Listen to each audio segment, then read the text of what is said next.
So yeah, I want to jump forward about Peggy, and me and her are down at Panther Gap at the swimming hole. It's called Bet's Hole. It's a big swimming hole, and it's where all the Indian tribe there hung out and lived. They lived right on the river, right next to this swimming hole. I mean, it's a beautiful swimming hole on the Atoll.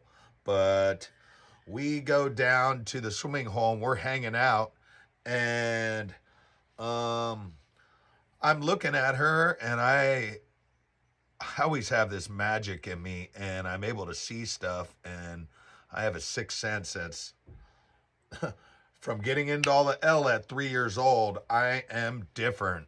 So I'm looking into her, and I can look into people. I'm looking into her eyes because we're in love, and I'm like, I look into her and I see a little witch inside of her.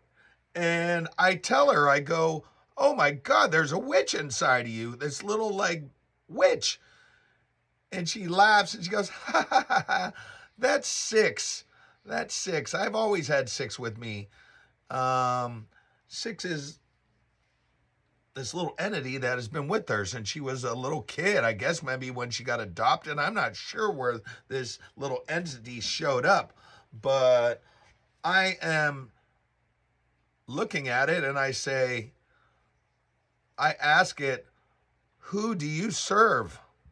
And this little entity says, I serve the devil. And I'm like, whoa, my hair's standing up on, and I'm like, whoa. And I tell her, I go, hey, Peggy, you need to get rid of that. You need to get rid of that little witch and that little entity. This is not good. And it's the first time I've ever seen anything like this. I'm kind of like, whoa, it's blowing my mind. So I tell her, I say, hey, I have an apple right now, a red apple. And I go, we're going to eat this apple, me and you together. And when we throw the apple over our shoulder, we're going to go back to my cousin's house upriver, and we're going to leave this entity down here at the river. And I'm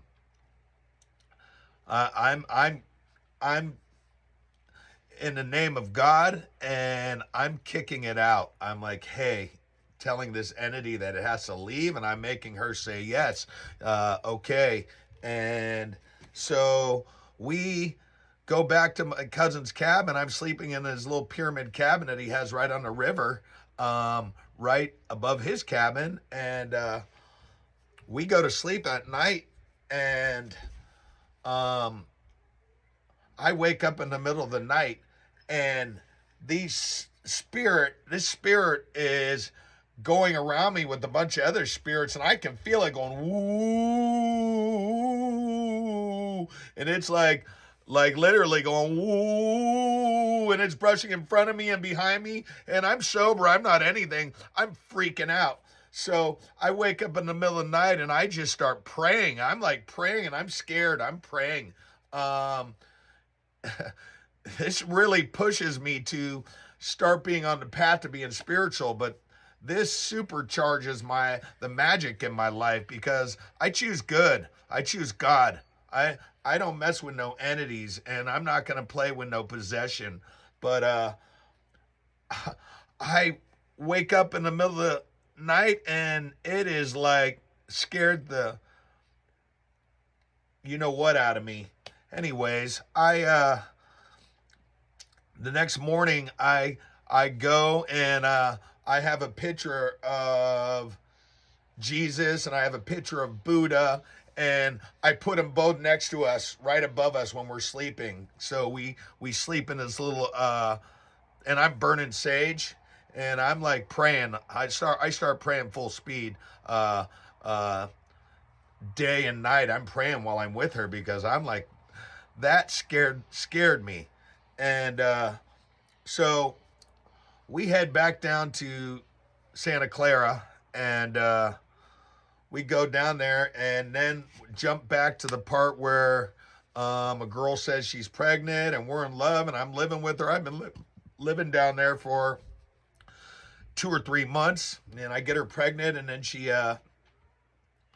in the hospital and all of that stuff. Well, when she gets out of the hospital, um, she let the entity back in. She is like possessed, and I love her, so I'm like trying to help her and heal her. And I believe in God, and I'm like so into God. I'm just like, it puts me in deep meditation, and I literally, I surround my bed with a statue of Jesus and Buddha and Ganesh, and I have all of these um, little statues around me, and I know it's um, not good. Now I know it's not good to have idols. I'm never worshiping any of these idols. I just put them around me to maybe for some protection. And um, so I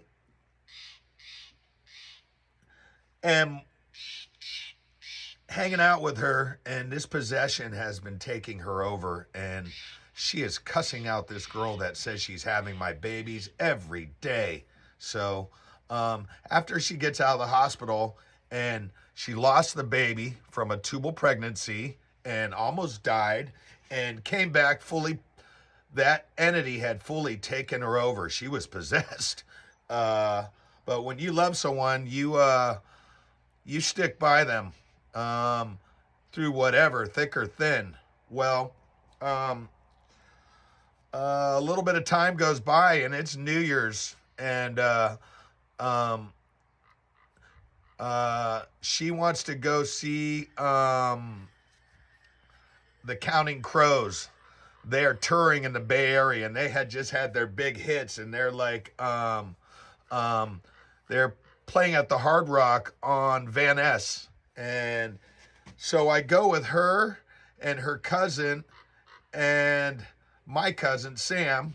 We all go see the Counting Crows, and um, I'm like, we're right up there, and it's a small little. The old Hard Rock used to be a small little area, so we see the Counting Crows, and she's like, "Oh my God!"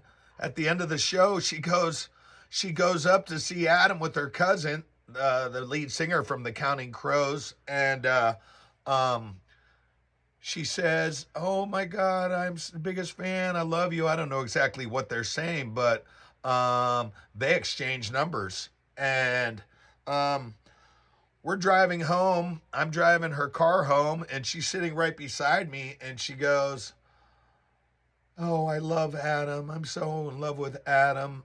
And I was like, "What?" I was like, "What the heck is she talking about?" Um, we're going out, and we're living together, and she's telling me she's in love with the lead singer from the Counting Crows. They had exchanged numbers, and I like didn't even realize they exchanged numbers. But um, so I go back to her house, and I'm hanging out for a couple days, and she says, "I want to break up with you." And I was like heartbroken. I was bummed. Um, I I tell her I pack up all my stuff in my truck, and I'm driving back up to Northern California. And when I go, I tell her, I said, I would have stayed with you forever. I was going to marry you, and I would have been with you and by your side forever. And she just says, "I don't care. I want to break up." So I go back up to Northern California, and I'm like, bummed out. Um, so I come back two weeks later to get my stuff and from her house, because I had 2 truckloads of stuff. I had been living with her, and I have all my belongings there. So I talked to my cousin right as I'm pulling up into Santa Clara, and he lives like 3 houses away, and he goes, "You wouldn't believe it. Peggy's going out with Adam from the Counting Crows." And I was like, whoa, felt like a knot in the bottom of my stomach. And I was like, oh my God. And I go there, and I pack my truck up, and I tell her, I said, "You know what? You're just a groupie right now." I said, you watch, this guy's going to move on and go on tour to the next city or wherever, and um, it's not going to last. And she just tells me she doesn't care and she wants me to leave, get out, go. And I'm like, I'm bummed out and heartbroken about it. Well, uh, not too long later, Adam, he's just sleeping with her a few times, whatever. They're like, had to see each other a few times, but he just like goes on tour and just dumps her or whatever. I'm not sure how it works when you're a groupie or a guy seeing you rock star, but you know, I want to thank Adam because he saved my life. I would have stayed with that girl and I would have been with her forever. I would have married her, but thank God for Counting Crows. Thank you, Adam. And there's a lot more to this story, and I'll keep going on. But right now, that is this part of it. There will be another part 3, and I will let that go later. Please keep listening. Thank you for your guys' support.